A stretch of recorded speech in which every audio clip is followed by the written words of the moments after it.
infini, Ra, l'éternel, Yahweh, dit Allah, l'esprit à l'infini, le verbe infini, la source primordiale. Donc aujourd'hui, nous allons parler de l'origine de la légende coranique d'Iblis qui a refusé de se prosterner devant Adam. Mais tout d'abord, on va regarder cette image que je trouve à mes yeux raciste. Donc il y a plein de gens, parce que moi j'ai la couleur marron, même si j'ai des origines sémites, d'accord? Ma peau reste marron, ok? Donc quand je vois cette image, je me dis, bon, je vais l'analyser de droite à gauche. En haut, nous avons un homme blanc de peau, habillé, vêtu de bleu et avec une robe rouge et une couronne. D'accord? Déjà dans l'image, il est pas habillé. Il est habillé, excusez-moi. D'accord? Parce qu'à la base, je n'ai pas habillé. Mais bon, dans cette image. Ensuite, nous avons un escalier, des fleurs. Et regardez bien, il y a la boue en dessous. On montre la terre, donc je ne comprends pas l'été de terre. Mais bon, il faut savoir qu'en haut, il n'y a pas de couleur. D'accord? On est tous des esprits. D'accord? Donc là, après, on continue. Au milieu, on y voit des nétéros, des esprits, des êtres de lumière qui sont agenouillés. Ils sont au nombre de 4. Ils sont agenouillés devant Adam. Et on voit le noir, le marron, le khel, Iblis, qui est debout en robe rouge, on va dire habillé comme un pharaon, parce qu'on voit qu'ils sont tous habillés, mais le noir, vous voyez bien qu'il est habillé comme un pharaon, ça vous montre déjà le début de la Genèse, que je connais mais que je ne peux pas dire car Allah m'a pas dit de le dire, et qui est face à un arbre. Serait-ce l'arbre de vie? Allah alam. Donc, là, déjà cette image, c'est une image de division. Il y a les blancs d'un côté et le noir d'un côté. Donc, que diront le peuple noir? Nous sommes les maudits du livre et sur la terre, les noirs sont le peuple de Cham. Ceux qui n'ont rien, ils ont tout, mais on leur prend tout, on leur laisse rien. Donc, on va continuer. Donc là, on peut voir déjà que dans cette image, le noir n'a pas de chapeau. Ses ailes sont courtes. Il a une queue et des pieds. On ne comprend pas le sens de ses pieds, si c'est des pieds de crocodile ou on ne sait pas. Mais en tout cas, il est près de l'arbre. Donc je pense qu'ils ont fait en sorte qu'après, il se transforme en serpent à cet arbre. Et à côté, vous voyez les autres anges qui sont clairs, ont un chapeau, ont des habits, les ailes plus longues. Donc déjà, il y a un esprit de division dans les images amenées, d'accord? Et là, on y voit Adam qui est avec la couronne. C'est pour cela que vous voyez que dans le christianisme, Adam représente le Christ, Jésus, dit Issa. D'accord? Parce que Adam est la première création, mais il n'a pas apporté de message aux gens. Donc c'est pour ça que dans certaines religions, Adam n'est pas un prophète. L'idée d'un Adam noir ne servit pas toujours en discours sur l'égalité des races. Le médecin de Bristol James Collins Pritchard, 1786-1848, converti à l'anglicanisme, faisait ainsi le lien entre le noir et le péché originel. Adam et Ève étaient blancs et civilisés lorsqu'ils habitaient l'Éden, mais ils devinrent noirs au moment de la chute. Avec le développement de la civilisation, tous les hommes redeviendraient blancs. La couleur étant ainsi la marque visible de leur rang dans le processus civilisationnel. Pritchard conciliait ainsi monogénisme et supériorité blanche sans avoir recours à une malédiction de Cham de plus en plus malmenée. Donc c'est pas le but de la vidéo, j'en ferai plus tard, on y va. Donc le plus grand péché de l'islam, c'est l'idolâtrie, d'accord? L'idolâtrie, shirk ou polythéisme demeure le premier péché, le péché absolu. Il s'agit de l'adoration d'autres dieux qu'Allah. Allah n'est pas Dieu, Allah est le tout à l'infini, le un, l'unique. Ce péché est impardonnable. Plus précisément, il ne faut pas mourir dans cet état de péché. D'accord? Le polythéisme. Il s'agit du plus grand des péchés. C'est le seul qu'Allah ne pardonne pas si on ne se repent pas avant de mourir. Allah dit, certes, Allah ne pardonne pas qu'on lui donne quelques associés. À part cela, il pardonne qui il veut. Mais quiconque donne à Allah quelque associé commet un énorme péché. Sourate 4, verset 48. Le polythéisme consiste à vouer l'adoration à autre qu'Allah. La mécréance entre dans ce cadre également. Allah dit, ils adorent au lieu d'Allah ce qui ne peut ni leur nuire ni leur profiter et disent ceci. Souvent, nos intercesseurs auprès d'Allah disent, informerez-vous Allah de ce qu'il ne connaît pas dans les cieux et sur la terre, pureté à lui. Il est très élevés au-dessus de ceux qui lui associent. Sourate 10, verset 18. Parmi les hommes, il en est qui prennent en dehors d'Allah des égaux à lui en les aimant comme on aime Allah. Or, les croyants sont les plus ardents en l'amour d'Allah. Quand les injustes verront le châtiment, ils sauront que la force tout entière est à Allah et qu'Allah est dur en châtiment. Sourate 2, verset 165. Je fais cette vidéo parce que beaucoup de gens vous poseront des questions pièges, d'accord? Parce que là, on vous montre que le plus grand péché à la base qu'on ne pardonne pas, mais Allah, comme on dit, pardonne qui il veut, c'est le polythéisme, c'est le shirk, d'accord? C'est-à-dire que les gens, ils invoquent l'obscurité pour faire des choses et l'adorent, d'accord? Mais maintenant, est-ce que Iblis, que vous appelez Satan, Belzébuth, a commis ce plus grand péché? C'est ça que les athées vont vous poser comme question. Parce qu'il y en a plein là à la fin des temps, ils vont vous choquer comme ça avec des questions. Est-ce que Iblis a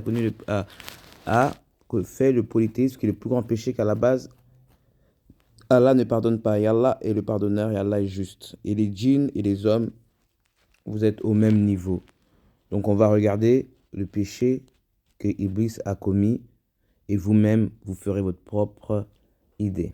On continue. 7, verset 11. Nous vous avons créé, puis nous avons donné une forme, ensuite nous avons dit aux anges, prosternez-vous devant Adam. Ils se prosternèrent à l'exception d'Iblis qui ne fut point de ceux qui se prosternèrent, excusez-moi. Donc là vous voyez bien qu'on parle au pluriel, c'est pas Allah qui a parlé, d'accord? Ce sont les nétérous, les êtres lumineux, ok? Comme vous voyez nous, je vous ai dit dans les autres vidéos, ce n'est pas Allah, c'est l'équipe d'Allah, si vous préférez. On continue. Donc, Allah dit, qu'est-ce qui t'empêche de te prosterner quand je t'ai commandé? D'accord? Là, vous voyez bien qu'Allah pose la question. Les gens vous diront, mais Allah est l'omniscient, l'omniprésent, l'omnipotent, donc Allah devrait savoir pourquoi Allah poserait-il cette question. En fait, c'est pour vous, pour que vous regardez. Je vais vous expliquer là tout de suite. Maintenant, Iblis répondit, je suis meilleur que lui, tu m'as créé de feu alors que tu l'as créé d'argile. Fermeture des guillemets. Donc je suis meilleur que lui déjà. Il faut savoir que on ne peut pas se comparer entre nous. Vous voyez, chaque être, que ce soit des djinns ou des hommes, ramène la pierre à l'édifice. Ok? Donc je suis meilleur, déjà c'est une forme de supériorité. Il se dit que comme il est fait de feu, il est meilleur. Il faut savoir que ce qui peut éteindre le feu, c'est l'eau. D'accord? Donc la source est déjà meilleure, c'est l'eau. D'accord? Et ça représente l'eau. Je suis meilleur que lui. Tu m'as créé de feu alors que tu l'as créé d'argile. Moi, sachant qu'Allah c'est tout, je ne suis pas juge, mais je me prosternerai. Si Allah me pose cette question, je me prosternerai devant Allah en lui disant, toutes tes créations et tes créatures venant de ta part sont bonnes, éternelles. Je m'agenouille que devant ta face, que devant ton trône. Et gloire à ton nom, Allah. Et merci pour cette création, cette créature. Vous comprenez? Donc en répondant comme ça, Iblis, il n'aurait pas eu de problème. Mais lui, par la jalousie, il s'est dit, oh, donc moi je vais me prosterner, mais sachant que dans la loi, il nous a été dit, nous, depuis la venue des temps, de se prosterner que devant Allah. Même pour saluer, je préfère, si je vois Mohammed, si je vois les messagers, je leur embrasserai sur la main droite. Moi, vous comprenez? Mais je ne vais pas m'agenouiller. Jamais. On dit ne jamais dire jamais, non. Si je m'agenouille, c'est que je mets un pied par terre et l'autre debout. Vous comprenez? Mais je m'agenouille, les deux genoux, c'est que pour Allah. Et je reste dur peut-être, mais je reste dans mes paroles. Parce qu'il n'y a que Allah que je m'agenouille. Je ne m'agenouille, sinon je me serais agenouillé devant les arbres, le premier arbre, la première pierre, devant le soleil, vous comprenez? Parce que là où les gens disent le soleil est là, est plus fort que l'homme, vous comprenez? Donc, quand vous voyez ça, moi je comprends ce que disent les gens. Quand vous voyez ça, oui, on s'agenouille devant Adam, mais le soleil est venu avant Adam, et quand les pharaons ou les Égyptiens s'agenouillaient devant le soleil, les gens les traitaient d'idolâtres. Et après, certains vont vous dire que oui, c'est pour l'honorer, faire honneur et tout. Je ne me suis même pas agenouillé devant mes parents, vous comprenez? Parce que mes parents, c'est mes nourriciers, paix à leur âme. Donc on continue. Alors Allah dit, descends d'ici, tu n'as pas à t'enfler d'orgueil ici. Sors, te voilà parmi les méprisés. Vous comprenez? C'est parce qu'il a dit, je suis meilleur que lui. Allah est le pardonneur. Il aurait répondu, comme je vous ai dit, Allah, il n'aurait rien fait. Qu'Allah est juste, Allah est juste, je vous dis. Et maintenant, Iblis lui dit, accorde-moi un délai jusqu'au jour où ils seront ressuscités.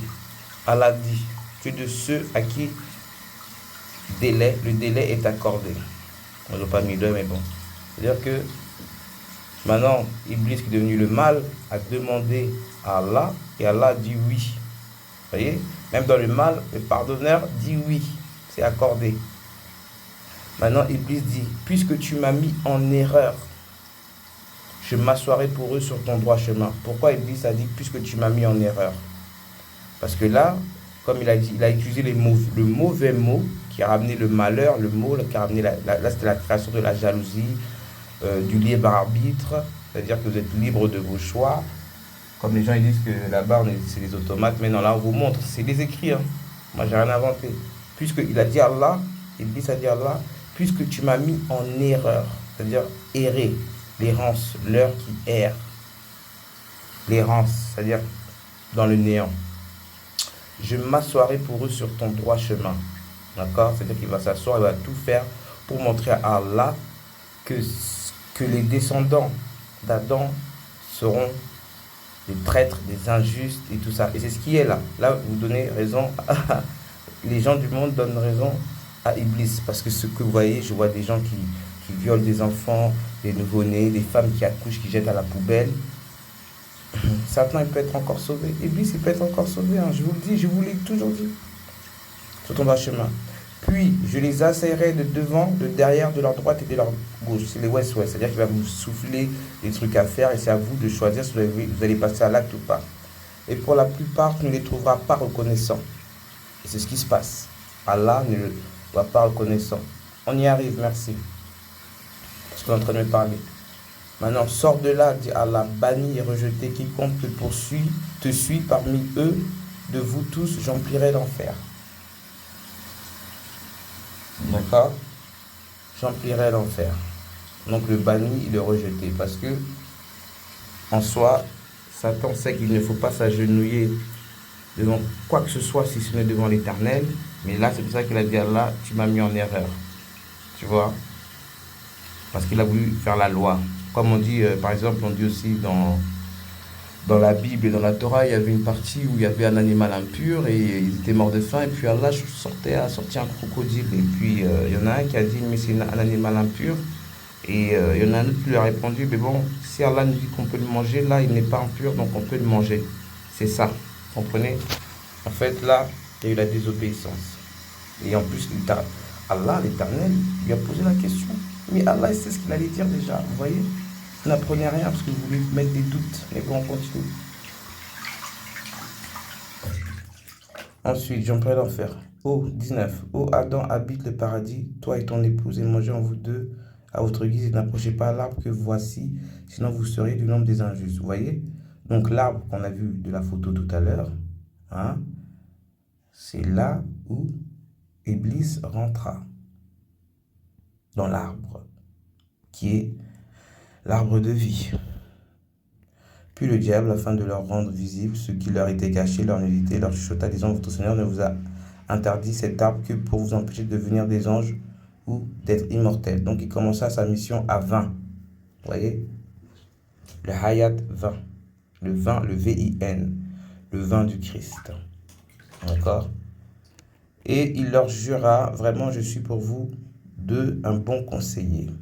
Alors il les fit tomber par tromperie, puis lorsqu'ils eurent goûté de l'arbre, leur nudité leur devint visible, et ils commencèrent tous deux à y attacher les feuilles du paradis, et leur Seigneur les appela, ne vous ai-je pas interdit cet arbre? Et ne vous ai-je pas dit que le diable était pour vous un ennemi déclaré? Voyez? Donc déjà, là, si vous voulez jouer selon vos écritures, vous donnez tort à Allah. Et c'est 22. Vous comprenez? Ça veut dire que les humains, c'est pour ça que Mohammed n'a pas écrit. Vous comprenez? Parce que là, si un grand démon, putain, je sens les djinns à côté de moi là, putain. Là, si un grand démon vous dit ça, alors il les fit tomber par tromperie, puis lorsqu'ils eurent goûté de l'arbre, leur nudité leur devint visible, ils commencèrent tous deux à y attacher des feuilles du paradis, et leur Seigneur les appela. Ne vous ai-je pas interdit cet arbre, et ne vous ai-je pas dit que le diable était pour vous un ennemi déclaré? Vous voyez, c'est-à-dire que la première mission, Adam a désobéi à Allah et a écouté Iblis.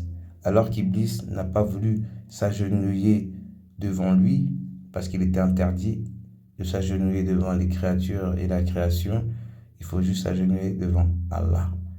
Donc, s'il y a des gens qui peuvent écrire des commentaires sur ça, on verra bien votre réponse. On continue. Tout de dire, oh notre Seigneur, nous avons fait du tort à nous-mêmes, et si tu ne nous pardonnes pas et ne nous fais pas miséricorde, nous serons très certainement du nombre des perdants. Descendez, dit Allah, vous serez ennemis les uns des autres, et il y aura pour vous sur terre séjour et jouissance pour un temps. Voyez? Donc maintenant, ils ont fait la désobéissance, ils ont suivi Iblis. Ça veut dire quoi là? Ça veut dire que Iblis, il arrive plus à vous écouter, que les humains, vous écoutez plus Iblis qu'Allah. Et c'est à cause de vous que Iblis a été jeté en bas. Hein? Là, dit Allah, vous vivrez, là vous mourrez, et de là on vous fera sortir.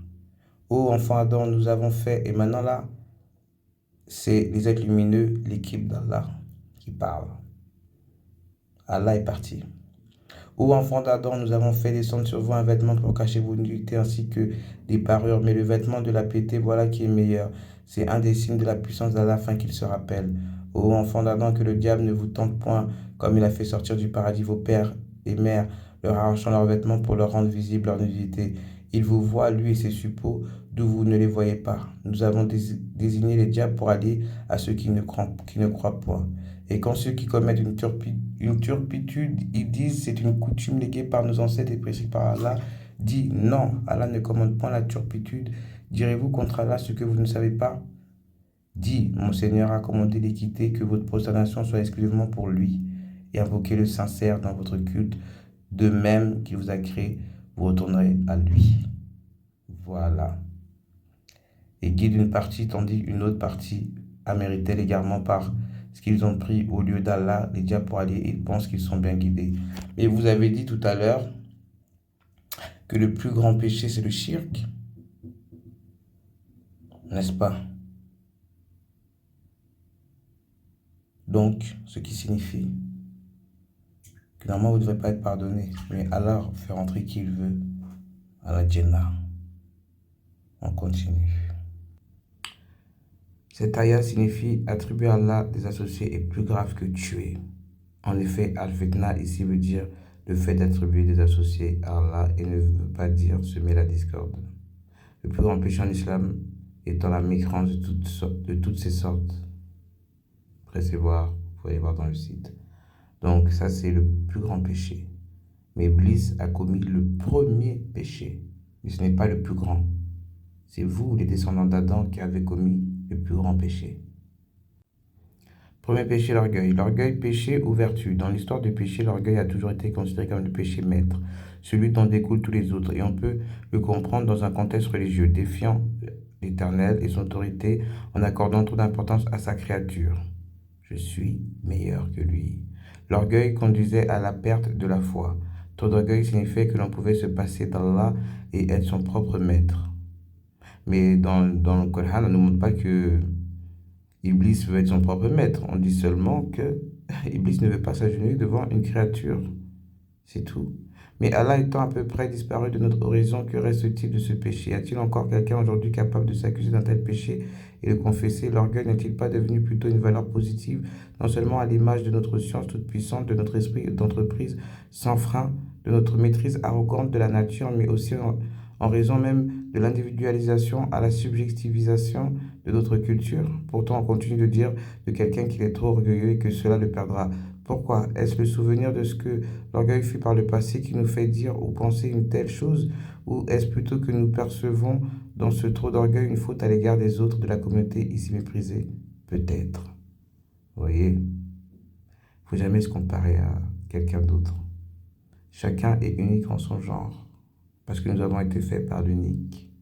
Vous voyez, moi je suis la loi, et je regarde tout ce qui est selon la loi. On continue. Oh Mohamed, qu'est-ce que ce? J'ai vu en série que les gens se prosternèrent. Pourquoi j'arrive pas à dire ce mot? J'ai vu en série que les gens se prosternent devant leur archevêque et leur patriarche, et j'ai aimé que nous en fassions de même devant toi. Ne le faites pas. Si j'avais donné à quelqu'un l'ordre de se prosterner devant un autre qu'Allah, je donnerais à la femme l'ordre de se prosterner devant son mari. Au nom de celui qui tient l'âme de Mohammed dans sa main, la femme ne pourrait s'acquitter du droit de son maître si elle ne s'acquitte pas du droit de son mari, au point que si ce dernier lui demandait de se livrer à lui sur un selle de chameau, bref, elle ne refuserait pas. Vous voyez, là c'est la version d'Ibn Majah déclarée authentique par Al-Halbani dans Sahih Ibn Majah. Vous voyez, Mohammed n'aime pas ça aussi, se prosterner. Pourtant, il est le dernier Adam. D'accord? Se prosterner, verbe pronominal latin prosterner, étendre à terre. S'incliner profondément devant quelqu'un, quelque chose en signe de grand respect, d'adoration, d'humilité. Les pèlerins se prosternaient devant la statue miraculeuse. Manifester à quelqu'un une obéissance, un respect servile, ils sont prosternés devant les puissants. Prosterner, s'incliner profondément devant quelqu'un, quelque chose en signe de grand respect et d'adoration. D'accord? Donc, on adore qu'Allah, je ne me prosternerai pas devant qui que ce soit. Nous allons regarder maintenant les synonymes. Prosterner, busquer, courber, galber, s'humilier, tordre, chantonner, déjeter, s'aplatir, s'incliner. Vous voyez? Tout ça, c'est se prosterner. Maintenant, on va regarder l'image de la prosternation. Donc, voici la prosternation, c'est bien écrit prosternation. D'accord? Donc, Iblis aurait pu dire Allah, je ne me prosterne que devant ta face. L'histoire de Satan. Le premier péché, le serpent, Genèse 3, Ancien Testament. De l'avis de beaucoup de chrétiens, la première apparition du diable figure dans l'Ancien Testament. Dieu a créé Adam et Ève. L'Éternel a créé Adam et Ève et les a placés dans le jardin d'Éden. Il leur a donné le droit de manger les fruits de tous les arbres du jardin, à l'exception de celui qui se trouve au milieu, l'arbre de la connaissance du bien et du mal. Désobéir à cet ordre pourrait causer leur mort. C'est alors que Satan, sous la forme d'un serpent, approche Ève et la soumet à la tentation. Celle-ci finit par céder et mange le fruit défendu. Elle commet ainsi le péché originel. La femme. En représailles, l'Éternel bannit les deux humains du jardin et déclare au serpent: je mettrai l'inimité entre toi et la femme, entre ta postérité et sa postérité. Celle-ci t'écrasera la tête et tu lui blesseras le talon. Les textes bibliques chrétiens sont souvent interprétés pour associer le serpent au diable. Le livre de la sagesse deutérocanonique dit: mais par l'envie du diable, la mort est entrée dans le monde, et ceux qui sont en sa possession en font l'expérience. Sagesse 2, verset 24. Satan est implicitement identifié dans le Nouveau Testament comme le serpent dans Éden, dans Apocalypse 12, verset 9. Ce grand dragon, le serpent ancien appelé le diable ou Satan, celui qui trompe le monde entier, a été précipité sur la terre avec tous ses anges. Dans le Coran, on ne parle pas du serpent. D'accord? Donc après, c'est des West-West. Dans le judaïsme, Satan signifie l'adversaire ou le procureur, donc il sera parmi les juges. Et l'Éternel est considéré comme l'ultime juge. Dans le livre de Job, Satan est un ange soumis à l'Éternel. Est un hétéro, un être, on va dire un être lumineux soumis à l'Éternel. Il fait remarquer à l'Éternel les mauvaises actions de l'humanité. Il demande à l'Éternel de tester la foi de Job, un homme pieux et juste. Malgré la perte de sa famille et de sa santé, Job reste fidèle à Allah. Dans la Torah, Satan est mentionné à plusieurs reprises. Pendant l'Exode, il incite les Juifs à construire un veau d'or pendant que Moïse monte chercher les 12 commandements. C'est les 10, mais bon, il dit les 12. Le peuple juif contrevient alors à 2 commandements: tu n'auras pas d'autre. Tu n'auras qu'Allah, l'unique, devant ta face. Parce que je ne peux pas comparer Allah, l'Éternel, à une divinité, à un Dieu. Donc je ne peux pas... Il n'y a qu'Allah, l'ultime, unique. Ni de représentation quelconque des choses qui sont en haut dans les cieux, qui sont en bas sur la terre et qui sont dans les eaux plus bas que la terre. Toutefois, le livre d'Isaïe, Job, Ecclésiaste et Deutéronome ont tous des passages où l'Éternel crée à la fois le bien et le mal de ce monde. D'accord? L'Ancien Testament reprend les textes du judaïsme, cependant il existe des différences dans la conception du mal entre le judaïsme et le christianisme. Dans le christianisme, Satan est présenté comme un ange ou un chérubin qui se serait révolté contre Allah. Il est déchu, c'est-à-dire qu'il est contraint à rester sur terre. Dans le Nouveau Testament, Satan apparaît à de nombreuses reprises, en particulier, il est celui qui tente Jésus dans le désert. Dans la religion chrétienne, Satan est identifié avec le serpent, la créature qui tente Adam et Ève dans le jardin d'Éden. Dans la Genèse, le serpent invite Ève à croquer la pomme de l'arbre de la connaissance du bien et du mal. Le serpent est nommé dans d'autres passages de la Bible, en particulier dans l'Apocalypse. D'autres noms sont donnés à Satan. Un autre personnage apparaît dans la Bible, Lucifer. Il est défini comme un archange déchu. N'importe quoi. Beaucoup de chrétiens identifient Satan et Lucifer. Oh là là. Aucun passage de la Bible ne le fait. D'autres ennemis d'Allah apparaissent comme Belzébuth, Azazel, la bête ou encore le dragon. Ils sont souvent identifiés à Satan. C'est pour ça que vous voyez que les chrétiens disent que Muhammad c'est la bête, le démon, et que Allah c'est le diable. Parce qu'on dit que de Rasoul Mohammed qu'il est Anan, Alpha, Bête. D'accord? Et un île étré, ça veut dire un être qui sera dans l'île. Donc si on vous écoute dans la langue des oiseaux, cela veut dire que ceux qui suivent Mohammed, c'est des démons. C'est ça que vous faites beaucoup d'hypocrisie parce que le Coran est vraiment l'inverse de la Bible. D'accord? Arrête de prôner l'amour, c'est pas vrai là. Là, vous voyez très bien, analphabète et île étrée. Et on vous dit que Dajjal sera sur une île, c'est un être qui sera sur une île, et on met à l'envers, c'est île être, île lettrée, dans la langue des oiseaux. Et alphabet, et on dit que Mohammed montait un âne. Donc pour les chrétiens, l'islam et le Coran appartiennent à Lucifer. D'accord? Lucifer est un porteur de lumière, Lucifer et Issa en vrai.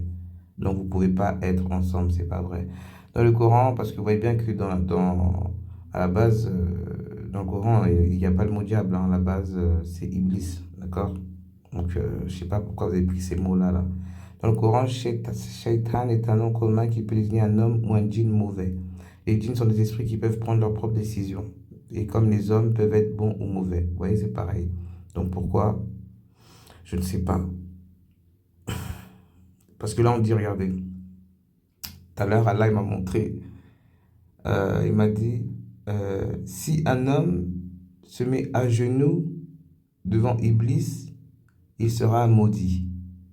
Et Iblis a refusé de s'agenouiller devant Adam, il a été maudit. Donc dites-moi pourquoi Allah m'a dit ça. Moi c'est pour ça que j'ai fait la vidéo, hein. J'ai trouvé ça très beau, hein.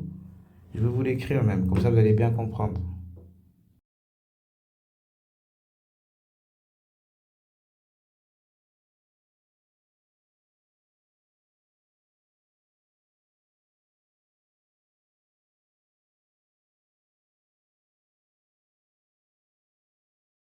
Vous avez vu? Voilà, je vais vous montrer lesquels heures. Il est 1h16.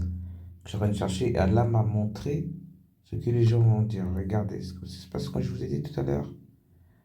Bon, quelqu'un qui s'appelle Karim, 15 sur 1563, Satan, on va relire, hein. Satan répondit, je n'ai pas à me prosterner devant un être que tu as tiré d'une argile extraite d'un limon fétide.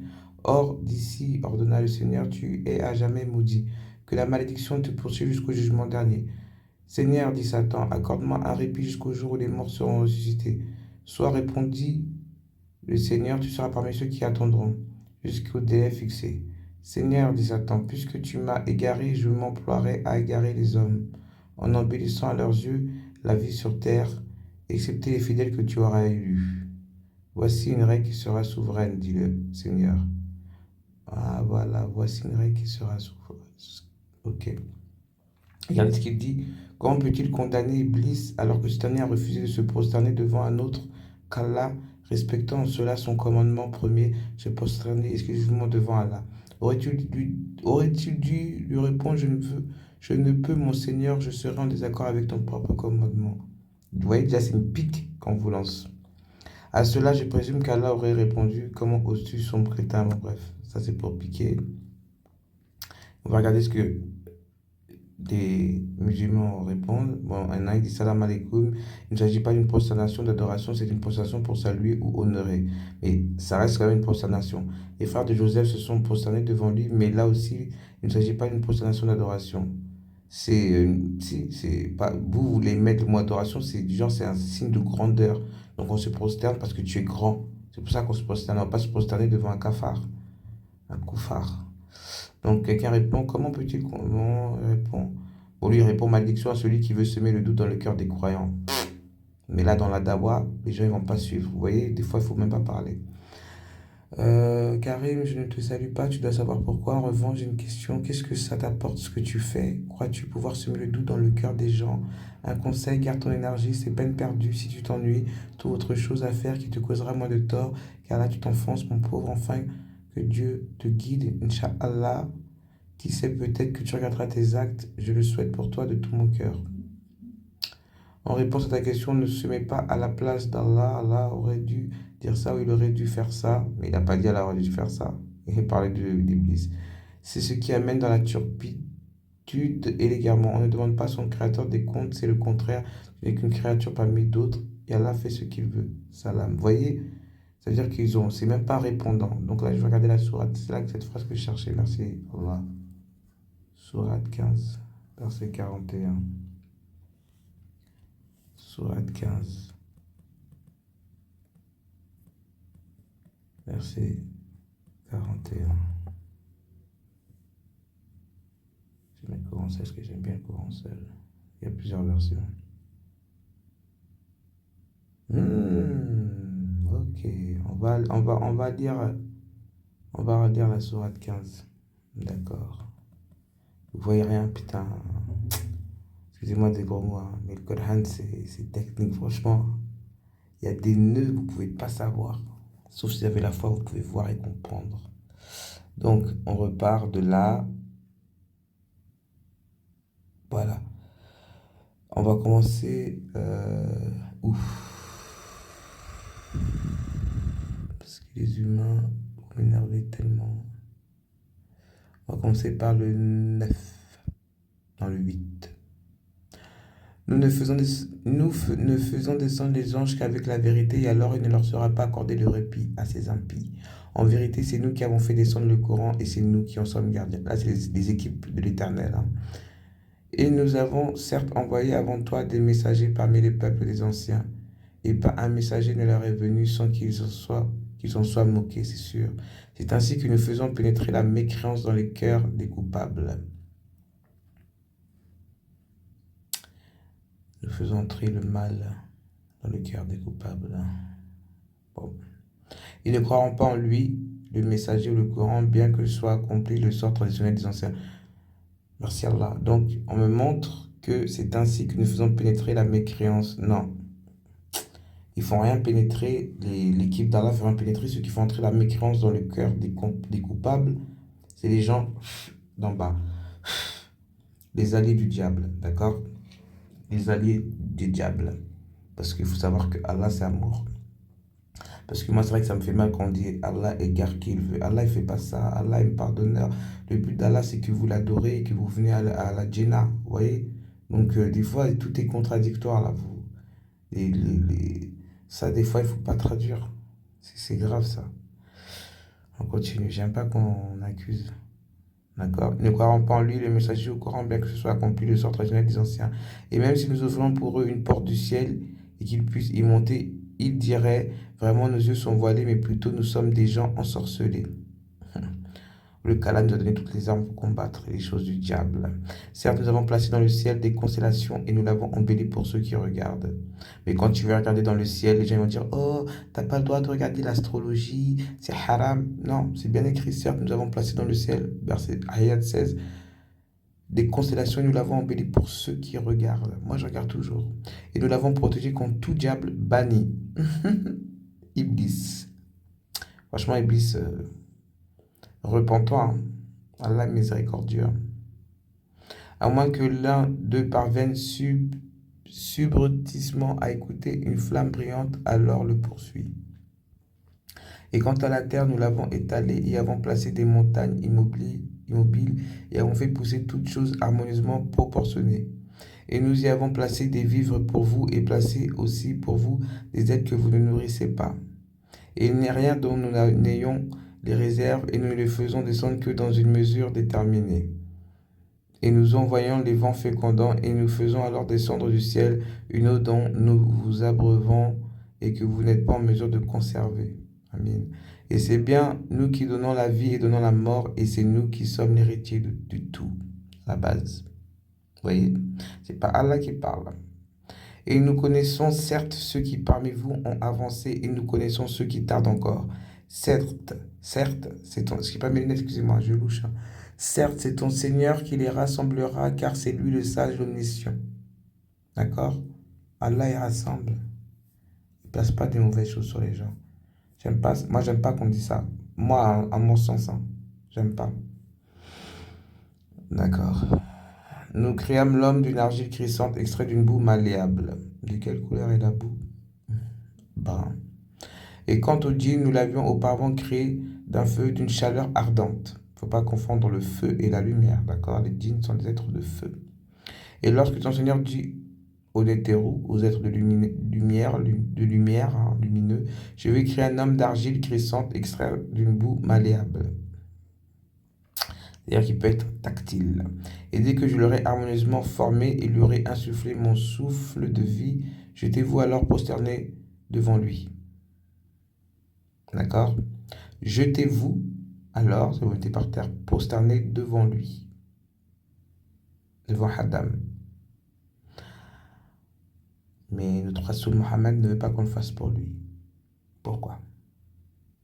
Alors les gens se prosternèrent, en disant, je vais laisser ça, se prosternèrent tous ensemble, excepté Iblis qui refusa d'être avec les prosternés. Alors Allah dit, ô Iblis, pourquoi n'es-tu pas au nombre des prosternés? On relit. Hein. Il dit, je ne puis me prosterner devant un homme que tu as créé d'argile crissante et extrait d'une boue malléable. L'orgueil, l'ego. Et Allah dit, sors de là, car te voilà banni. Vous voyez? Parce qu'en fait, c'est le fait, comme je le répète, on va répéter, de toute façon, on est là pour répéter, je suis là pour répéter, d'accord? Donc, en fait, c'est le fait d'avoir fait cet acte devant les autres, face à Allah. Vous voyez, il a créé le rouge, ce qui est mauvais.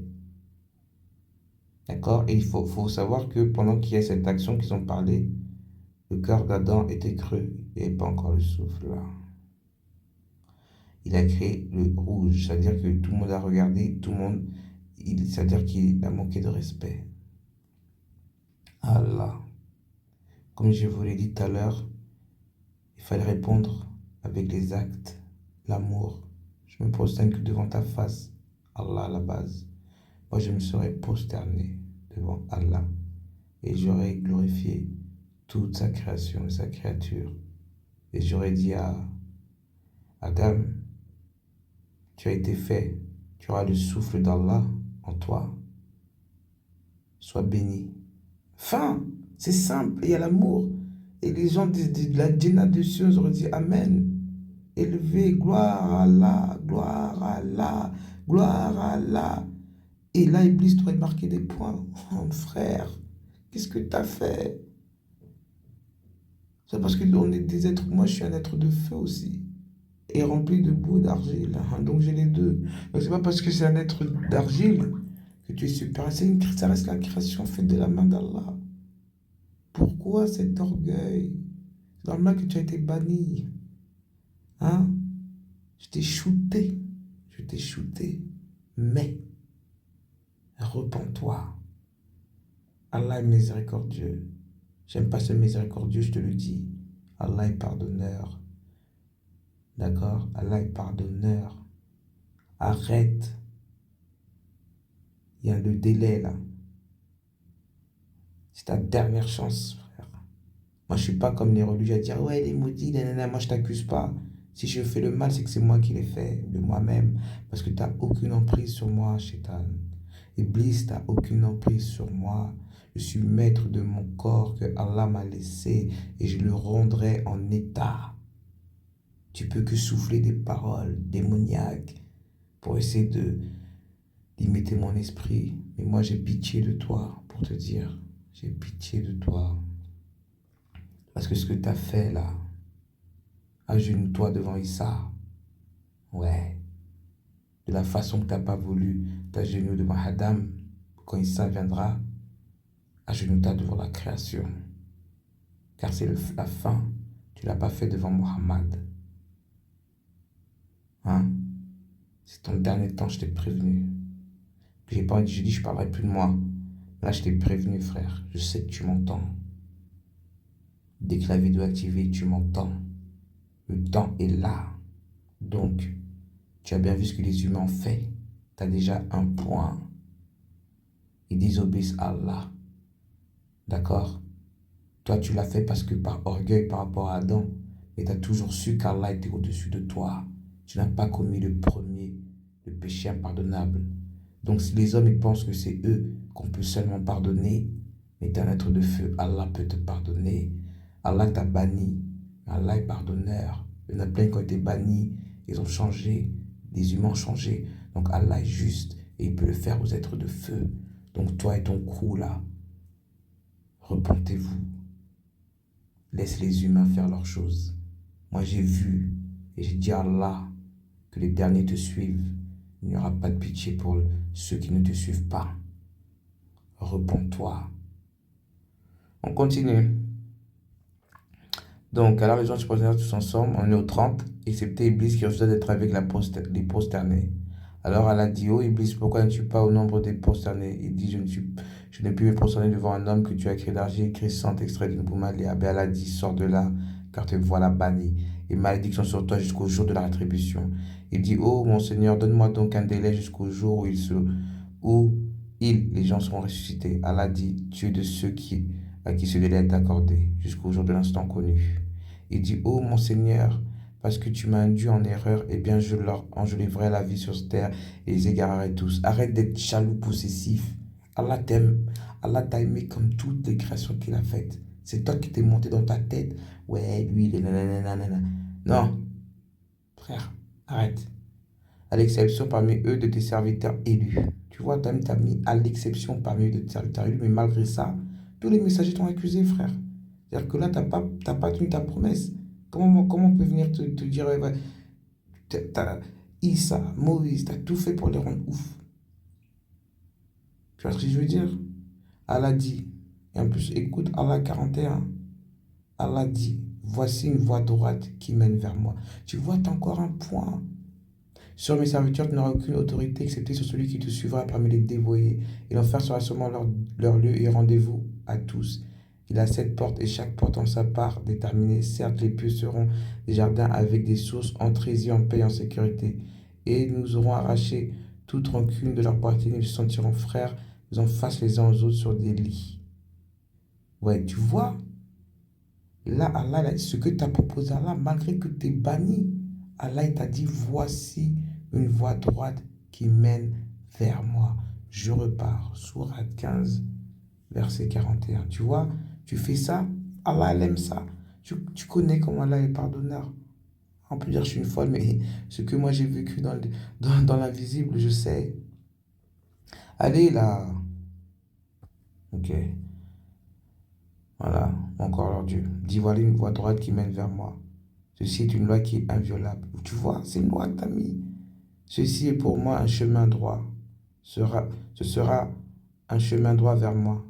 Allah a dit ceci est un chemin ferme et balisé sur moi qui s'auto-stabilise. Tu vois ce que je veux dire? Malgré ça, ce que tu as dit, Allah il a aimé. Allah a aimé. Donc, j'ai un message pour vous qui regardez cette vidéo. Faites vos prières. Ne vous occupez pas des diablotins parce qu'il y a le diable, il y a Iblis, il y a les djinns mauvais, il y a les démons, il y a les soukoubes, il y a les incoubes, il y a les vampires. Ils sont beaucoup, même si vous ne croyez pas. Et les extraterrestres. Ils sont là. Je ne vais pas faire du tout sur ça parce que vous savez très bien que je suis bloqué partout. Ils m'ont même bloqué mon Snap la semaine dernière. J'ai perdu toutes les photos de mes parents qui sont morts. Et dans les instants, ils ont tout copié. Ils ont supprimé tous mes trucs et je ne pourrais pas... J'étais banni des réseaux. Donc, Réfléchissez bien. Arrêtez d'accuser Iblis. Iblis, il se cherche. Certes, Allah l'a banni. Mais Allah l'a dit à Sourate 15, verset 41. Parce que le banni lui a proposé, Allah déjà dit déjà 2 fois. Une fois, il a accordé ce qu'il a demandé. Et la deuxième fois, il a encore accordé. Et Allah lui a dit, voici une voie droite qui mène vers moi. Donc si Iblis était tellement mauvais, Allah n'aurait pas trouvé un soupçon de vérité, d'amour. Parce qu'il a dit, il n'aurait rien accordé. Et Allah l'aurait bloqué, il n'aurait pas parlé avec lui. Donc c'est une dernière vidéo. Et puis, nous sommes le 1er avril, la Jumu'ah. Voilà ce que j'avais à dire. Otep. Salam alaikum.